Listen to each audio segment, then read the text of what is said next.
வேற பெண்ணோட பழக்கத்துல இருக்கிறானு சந்தேகமும் பிடிக்கிறியா?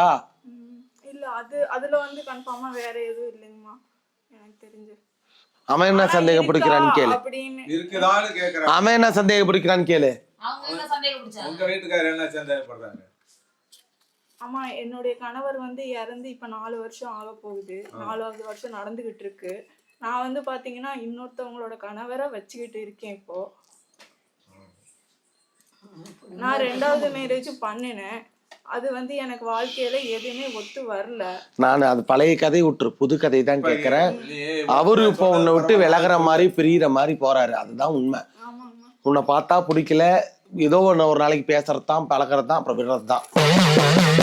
ஆனா சொல்லும் போது பார்க்கும் போது உன்னை வச்சிருக்கும் போது உன்னை கல்யாணம் தொட்டு தாலி கட்டல, கை பிடிச்சி உன்னை பாத்துக்கிறேன்னு சொன்னான். ஆனா அப்ப என்ன சொன்னா, நான் உன்னை பாத்துக்கிறேன், கடைசி வரைக்கும் இருக்கிறேன், நிம்மதியா வாழ்றேன், உன்னை விட்டுட்டு போக மாட்டேன்னு சொன்னான். இப்ப இதெல்லாமே தலைகீழ மாறுதுடப்பா. உண்மையா பையா? உண்மைதாங்க. உன்னை வேணவே வேணாம், என்னடா அங்க பேசிக்கிட்டு இருக்கிறேன். யார் பாது? எழுந்து போங்கம்மா. வந்தனா வெளியே வெளுத்துப்படுவாமா சொல்லிக்கிட்டா இருப்பாங்க. இருக்கிறது 4 பேரு. போங்கம்மா, அந்த போய் உட்காருங்கம்மா. ஏன்னா இப்படி பேசிக்கிட்டு இருந்தா என்ன அர்த்தம்? அவங்க ரூமுக்குள்ள